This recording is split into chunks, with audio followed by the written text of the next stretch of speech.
Donc, bonsoir à toutes et à tous. Je m'appelle Aliou Sané et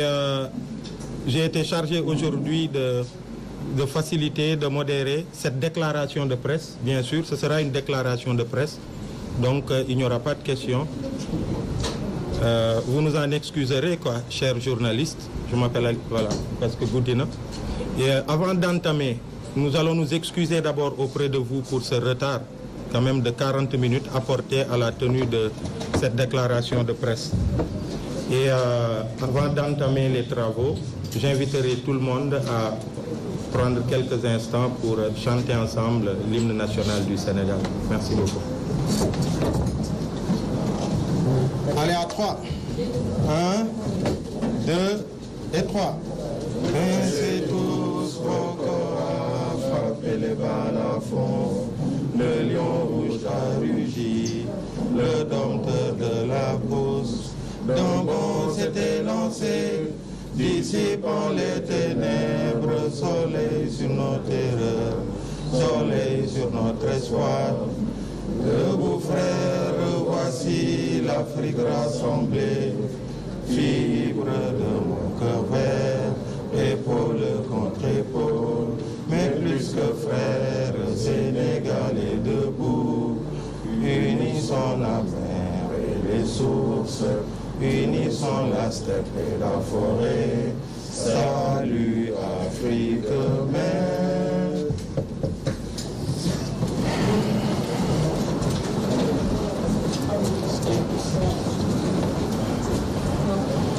Donc, merci beaucoup à toutes et à tous. Les propos ne vont pas être longs aujourd'hui. Les propos ne vont pas être longs. La première chose que je vais faire, au nom de tous ceux qui sont ici aujourd'hui, au-delà du M2D, il faut dire qu'il y a des députés parlementaires qui sont représentés ici. Il y a la coalition du peuple qui est représentée ici. Et il y a même certains responsables qui appartiennent, en tout cas des leaders politiques qui appartiennent au FNR, le Front National de Résistance. Et la première chose, c'est de nous excuser auprès de toutes ces Sénégalaises et tous ces Sénégalais qui ont attendu aussi tard pour avoir cette déclaration-là. Mais je suis sûr qu'ils comprendront que l'heure est grave, et que le Sénégal fait face à un défi historique. Les filles et les fils du Sénégal qui se battent depuis toutes ces décennies pour l'approfondissement de notre démocratie, pour l'état de droit, font face aujourd'hui à l'un des défis les plus grands, en fait, de leur existence. Je n'ai pas besoin de rentrer dans les détails parce que les députés, nos représentants au niveau du Parlement, qui sont venus ici, dans cette même salle tout à l'heure, nous ont présenté les tenants et les aboutissants de ce fameux projet de loi qui allait être passé en catimini, en procédure d'urgence à l'Assemblée nationale demain. Et ils vous ont expliqué à quel point ce projet de loi était dangereux non seulement pour notre démocratie, mais pour nos vies. Pour la vie de tous les Sénégalais qui se battent, de la vie de tous les Sénégalais qui pensent qu'il est important de faire face au régime, de faire face au pouvoir pour émettre un autre son de cloche qui participe à l'enrichissement du débat public, mais qui participe à se poser en contre-pouvoir face à ce régime-là qui ne recule devant rien du tout. Et aujourd'hui, nous sommes là pour vous dire la gravité de cette loi a été déclinée tout à l'heure et nous le disons, nous le réitérons encore une fois. L'heure est grave. L'heure est grave.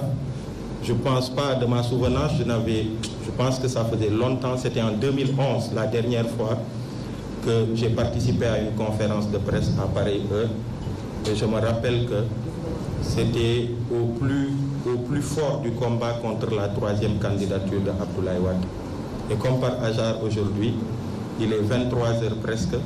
et je participe à une déclaration de presse dans un contexte où on dit non à une troisième candidature. Nous ne sommes pas des terroristes, nous sommes juste des Sénégalais qui appartiennent à ce vaillant peuple qui dit non qui dit non face à un pouvoir à qui on prêtait une dictature en fait rampante. Maintenant, la dictature, elle est debout et on la voit tous. Il faut faire face à cette dictature-là. Cette loi, elle doit passer demain à l'Assemblée nationale à 10h. L'information est passée. Ce que je tiens à dire au nom de toutes les forces vives de ce pays,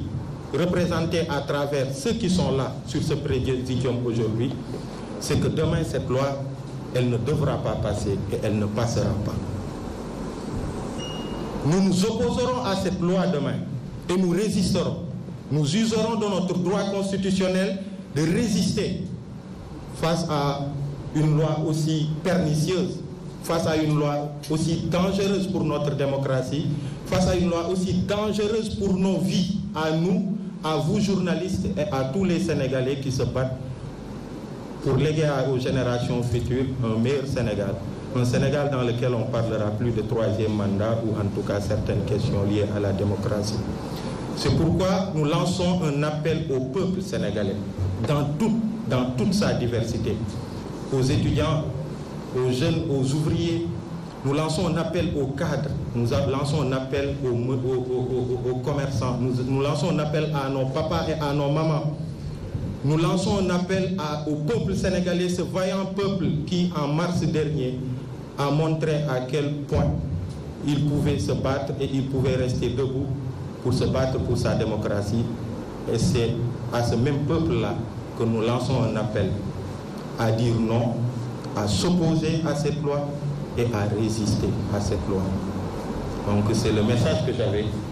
au nom de toutes ces forces qui sont là. Il ne va pas être long. Tout le monde sait ce qui est en jeu. Tout le monde sait ce qui arrivera si cette loi passe demain. Elle ne devra pas passer. Et je le dis encore, elle ne passera pas. Parce qu'on s'y opposera. Parce qu'on résistera. Merci beaucoup. Non, Wolof, sama Wolof kii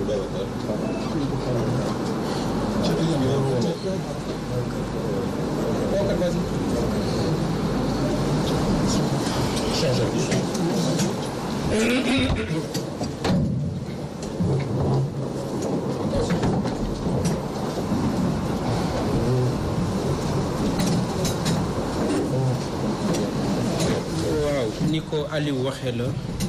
ñu ngi jéggalu bu baax a baax guddi na ci Ndakaaru waaye guddi googu mi ngi ànd ak guddi aussi suñu démocratie ak suñu république ca suñu deful ndànk guddi gii ñu nekk dina yóbbaale suñu démocratie dina yóbbaale suñu république ba jàpp naa ni bu ñu xëyee xeex bi day nekk nan la ñu dekkale suñu démocratie nan la ñu dekkale suñu république loolu li muy firnde mooy projet de loi bi nga xamante ni gouvernement bi bëgg na ko jàllale assemblée nationale nekkul lu dul projet de loi boo xam dafay rey démocratie rey suñu république suspendre suñu constitution. Macky Sall di buur di bumbi ku yëngu di xeexal sa askan di xeexal démocratie di xeexal moom sa bopp di xeexal sa réew ñi jiiñ la terroriste laqatoo ci ginnaaw baatu terroriste faagaagal askan faagaagal militant yi faagaagal ñi nga xamante ni dañuy xeexal seen réew dañuy xeex ngir démocratie rek loolu ni mu ko waxee wax ju du bëri li ci am solo mooy Macky Sall foog mu xam ko moomul Sénégal démocratie bii nga xamante ni moom la ñu yor démocratie la boo xamante ni lu jiitu indépendance suñuy maam dañ ko doon xeex ngir taxawal bi indépendance ñëwee yeneen ni génération doon xeex ngir suuxat ko ngir dooleel ko après indépendance yeneen ni génération jaar fi suuxat ko dooleel ko dëgëral ko ba démocratie boobu may ñu ñaari alternance bi ci jiitu 2000 beneen alternance 2012 Macky Sall moom mënul ñëw nërmeelal démocratie boobu toog ci institution yi jël armée jël police jël gendarmerie jàpp ne ak doole rek dina ko may tey jii mu faagaagal démocratie Sénégal faagaagal suñu république faagaagal askanam faagaagal opposition tey lay gën a am doole tey lay gën a dund suñu démocratie tey lay gën a am doole tey lay gën a dund ndax tey lañ gën a nekk ay militants tey lañ ëpp détermination que mois de mars ak li xewoon tey lañ gën a taxaw tey lañ gën a am fit jàmmaarloo ak moom di wax askanu Sénégal ni projet de loi bi ci ñun suñu dund la dal ci suñu dund démocratie ci suñu dignité ci suñuy kër ci suñuy jabar ci suñuy doom ci suñu dund suñu projet de vivre ensemble ci la dal ndax li nga xamante ni génération yi fi jiitu moom la ñu xeexoon ba bàyyil ñu ko muy suñu démocratie bi suñu république bi moom la Macky Sall bëgg a faagaagal donc suba te projet de loi bi moo gën a garaaw fuuf gën a bon gën a yées li nga xamante ni moo indi woon 23 juin ndax projet de loi bi suspension simplement de notre constitution la bu ko defee liy des ci loi ci dëkk bi mooy Macky Sall bëgg-bëggam mooy nekk loi bakkanam moo nekk loi li nga xamante ni mooy coobareem mooy nekk loi ca loolu warul jàll kon di woo askanu Sénégal di woo mag di woo ndaw di woo góor di woo jigéen di woo képp koo xamante ni bëgg nga dund ci démocratie bëgg nga dund ci moom sa bopp bëgg nga dund ci réew boo xamante ni soo xëyee da ngay mën a doxi say soxla boo amee lu la métti nga mën koo wax ñu ngi lay ci woo ñu mobiliser wu ci lépp lu ñu yoon may lépp lu ñu constitution bi may ci fànn yi yépp ci biir Dakar ak li ko wër ci biir Sénégal ci biir diaspora il faut suba mu leer nañ Macky Sall moomul Sénégal réew mi askan wi moo ko moom Sénégal moo ko moom résister par tous les moyens pour arrêter la dictature debout de monsieur Macky Sall. Merci jërëjëf.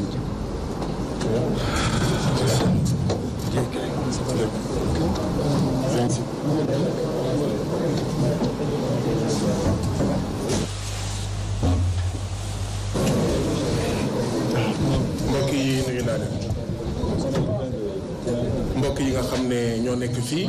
nuyu nañ leen yéen ñii di ñu seetaan en direct ci télé ak ci réseaux sociaux yi nuyu nañ leen yéen ñii di ñu déglu en direct ci rajo yi nuyu nañ leen woote bi du jàmm moo tax woote bi am waxtu bii xam ngeen ne ñun mësuñu woote conférence de presse waxtu bii bu ñu wootee conférence de presse waxtu bii c'est que du jàmm lan mooy du jàmm président Macky Sall dafa wax ay député am te ñoo ëpp ci assemblée nationale suñu député opposition yi ay jàmbaar lañu ñu leen di gërëm d'ailleurs ndaxte bu juróomi waxtu jotee tey dañu woowoon ci conférence de presse wax ñu li nga xam ne mooy raam assemblée nationale Cheikh Bamba Dièye ñu ngi lay gërëm di la sant di gërëm mbooleem député opposition yi nga xam ne ñoom nga fi teewal waaye ñoom Cheikh Bamba Dièye Mame Diarra Fam suñu yaay Aïda Mbodj Cheikh Bara Dolly ak ñoom seen ak lu ñu jàmbaar ci seen lim mënuñu arrêté li nga xam ne moom mooy li président Macky Sall wax ay député am te ñu ëpp ci lim ñu votel ko suba kon assemblée nationale boo xam ne ñoom nee nañ li Macky Sall indi ñoom ay député Macky Sall lañu dañuy voté kon mënuñu am yaakaar ci li ëpp ci député assemblée nationale kon ci askan wi la ñu nar a wax loi bi nag bi nga xam ne moom la bëgg a votel président Macky Sall li mu ci namm mooy képp ku waxati ci Sénégal ñuy salfaañee sa àq ak yelleef de manière flagrante ñuy piétiner say droits les plus élémentaires ñu lay agressé ñu tooñ la mbëkk la fiir la ba pare paan sa kaw képp ku loolu dal da nga bëgg a fippu président Macky Sall dafa bëgg gannaaw suba ak li mu nar a votel suba ñu woowee la terroriste loolu la président Macky Sall bëgg daanaka li mu bëgg kon mooy bu kenn waxati bu kenn sëkkatiti bu kenn ñaxtuwati bu kenn xeex pour akam ak yelleefam maanaam président Macky Sall bu doon tey le 23 juin 2011 ñi nga xam ne ñoo génnoon 23 juin 2011 ak bés ya ca topp ay terroristes la leen jàppee ay terroristes la leen di woowee xam ngeen ne loolu xel mënu kaa nangu. lan mooy terrorisme terrorisme baatu tubaab la li muy tekki méttiwul terrorisme mooy ci wàllu politique ngay jëfandikoo la terreur maanaam terrorisme mooy ci wàllu politique ngir yow nga mën a am ndam nga jëfandikoo xoxatal doomu aadama loolu mooy terrorisme ci tubaab bu dee loolu mooy terrorisme ci tubaab le premier terroriste au Sénégal mu ngi tudd président Macky Sall ndaxte li mu tëj Khalifa Sall c'est l'utilisation de la terreur et de la violence pour aboutir à ses intérêts li mu tëj Karim Wade mooy jëfandikoo xoxatal tiital violence pour njubluwaayam bu dëppoowul ak njëriñu askanu Sénégal mu am ko li mu bëggoon def Ousmane Sonko itam la même chose waaye du loolu rek de saay bu béykat fippuwee ne kenn bu nangu suufam mu yebal ko gendarme wala policier ñu dóor béykat ak sénégalais yi nga xam ne ñooy xeex ngir seen suuf yi ñu bëgg a nangu loolu terrorisme la donc suba na béykat yi xam ne képp ku bëgg a ñëw nangu seen suufu baay ak seen suufu maam ak maamaat ngeen ne da ngeen di fippu lu nar a jàll suba assemblée nationale day wax ne yéen béykat yiy xeex ngir ngeen téye seen suuf ay terroriste ngeen yéen élèves njàngaan ak yéen njàngaan yu nekk ca daara yu kawe ya ñu leen di woowee étudiant bu ngeen génnaatee naan da ngeen di xeex ngir am ay jàngalekat yu doy wala ngir jot seen bourse ndaxte ñoom seen bànneex moo leen gënal fay seen bourse ci waxtu bi mu waree bu boobaa day naan yéen ay terroriste ngeen waaye yéen mii itam ñuy toj seen kër ngeen di xeex ngeen ñàkk fukki at ñaar fukki at ñu ñëw yónnee leen descos ngir mu toj seen kër suba bu ngeen génnee ay terroriste ngeen di doon waaye yéen itam askanu Sénégal ngeen di génn ngir bañ góor jigéenal Sénégal suba bu ngeen génnee ne d'accord leen ak góor jigéenal Sénégal mu jaral leen lu nekk su yéen itam ay terroriste ngeen di doon bu boobaa yow sàmmkat yow nappkat bu ngeen xeexee suba ngir ñu bañ a wanteer seeni géej yéen itam d'accord ay terroriste ngeen di doon kon mbir mi du mbiru Karim Wade du mbiru Khalifa Sall du mbiru Ousmane Sonko du mbiru Cheikh Tidiane Dièye du mbiru Assane Diouf du mbiru xawma Aliou Sané du mbiru Kilifeu du mbiru Clédor Sène du mbiru Thiat du mbiru xawma Déthié Abdourahmane Diouf ak ñoom seen mbiru Sénégal yi yépp la lii mooy raam ndax rek benn mbir troisième mandat et que donc lii mënuñu ko seetaan moo tax ñu ne ñu ngi woo képp ki nga xam ne suba dinañ la woowee terroriste ñu mën la tëj benn ba juróomi at bu dee woote nga rek fippu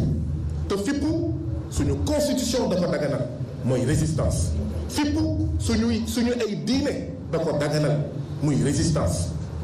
ñu ne nag à partir de demain fippu boobu résistance boobu nga xam ne suñu constitution da ko daganal suñuy ay diine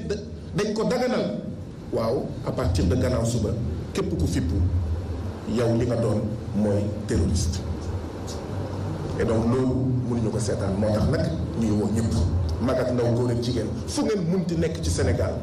ci goxu taax yi ak ci goxu kaw la fu ngeen munti nekk ci Sénégal na ngeen wane à partir de waxtu ji seen ñàkk ànd ak loolu wane leen ko pacifiquement wane leen ko ci fulla ak fayda wane leen ko constitutionnellement ndaxte am ngeen ci sañ-sañ wane leen ko citoyennement waaye wane leen ko ndaxte publier Facebook rek ci résistance la bokk jël sa téléphone woo kilifa diine yi ngir ñu wax balay suba résistance la waaye tamit takk sa lu xonk cur génn ci mbedd bi résistance la ñu ngi leen di woo à partir d'aujourd'hui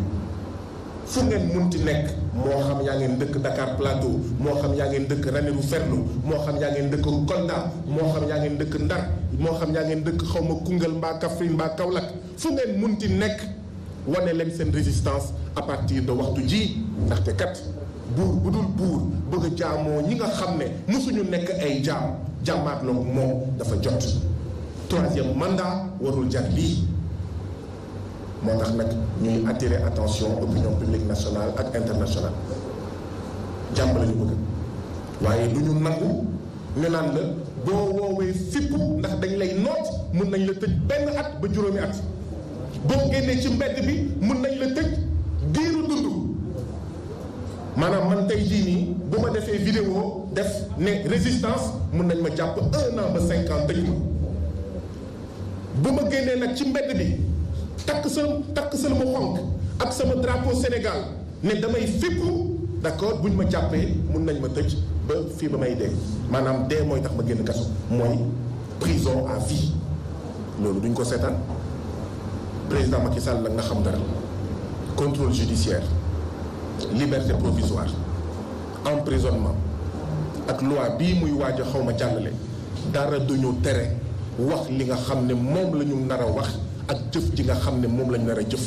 mandat bii ngay yoot président Macky Sall 3e candidature bii ngay yoot président Macky Sall dina am fu mu la yóbbu dina la yóbbu ci mandat waaye du doon 3e mandat mandat de dépôt nga jëm jërë ngeen jëf.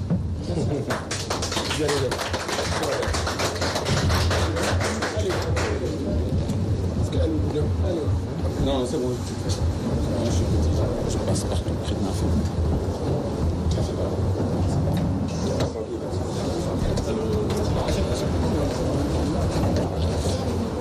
Asalaamaaleykum wa rahmatulah. wax ji mën naa bañ a gudd parce que suñu toogee heure bii di jàkkaarloog presse bi di am lu ñuy waxante ak askan bi ça veut dire que président Macky Sall daf ñu tooñ boo xam ni kenn mus ko tooñ askanam kenn mus ko tooñ Sénégal parce que daf ñu teg ci fitna daf ñu jëme ci fitna parce que loi yi fi mës a jaar yépp te ñu xeex ko y compris 23 juin 2011 bii da koo romb parce que président Macky Sall teg nañu façon nooteel bu nekk ñu ñuy naxanteeg moom dooleem bi mu am yépp jëmee na ko contre askan bi résisté mois de mars moo ci mujj génne na police am génne na gendarmerie génne na nerverie askan bi am ndam ci kawam mu defarwaat ni li amoon dootul am ni ñi nekk seen gannaaw ordinateur di kacci bés ngi ñëw dinañu xam loi bii ñu voté daf ci bokk ci disposition yi lim 15e disposition délits yi nga xam ne dañ ko lié aux nouvelles technologies de l'information et de la communication dañ ko aligné ci délits yi ñuy tollaleeg terrorisme luñ ciy àtteewoo giiru dund perpétuité dañ lay tëj sa giiru dund kon moom loolu moo taxoon mu doon wax coups et blessures maanaam dóor nit gis ngeen ni nerf yi ñu ngi dal ci nit ñi di leen dóor fii ku fi jàpp nerf yi boo ko dóoree ñu qualifié leen terroriste imaginez ça tëj la sa giiru dund kon loi yi ñuy def du pour ñoom pour ñun la parce que toujours du gis ay image ou violence yoo xam ne nervi yi ñoo ko jëm ci population yi bay violer seen i domicile loolu légiféré woon ci waxuñu ci dara donc ci ñun dañ ko jëmale boo jógee ñu ne la appel à l'insurrection parce que ñun constitution daf ñu may ñu woote résistance bu fekkee ni dañu nekk ci nooteel loolu article 98 constitution moo ñu ko may charte universelle des droits de l'homme moo ñu ko may diine lépp comme ni ko ñuy waxee moo ñu ko may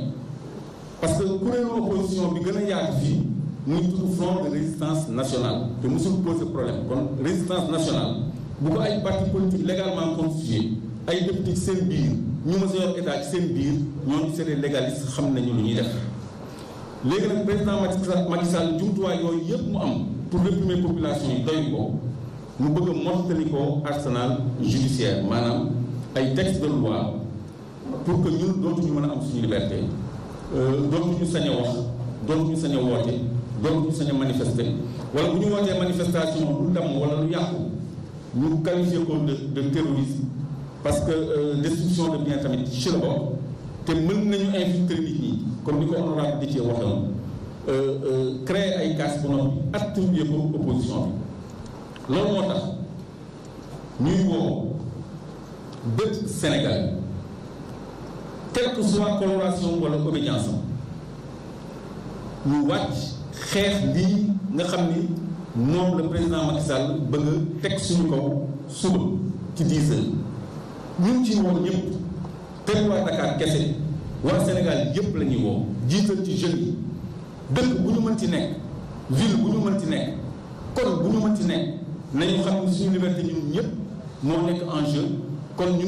ngi woote publiquement à la résistance à partir de maintenant parce que ay heures moo ñu séparé du vote de ce projet de loi te ñoom ñoo am seen ay majorité mécanique Assemblée nationale kon loolu moo waral suñu daje fii mënuñoo nelaw mënuñoo dallu mënuñoo liggéey mënuñoo toppatoo suñu dara parce que benn nit day toog fële di xool naka lay fexelee askan naka lay fexee noonu askanam di ko xëj ay àqam ak ay yelleefam loolu nag lu am ëllëg président Macky Sall ak ay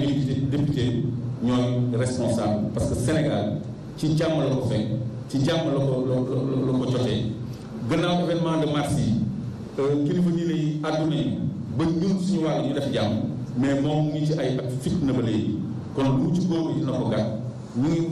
daaneel di wootewaat encore une fois à la résistance Sénégal yëpp fu mu mënti nekk ci gox goxaan yi ci quartier yi bàyyiwuñu kenn jërë ngeen jëf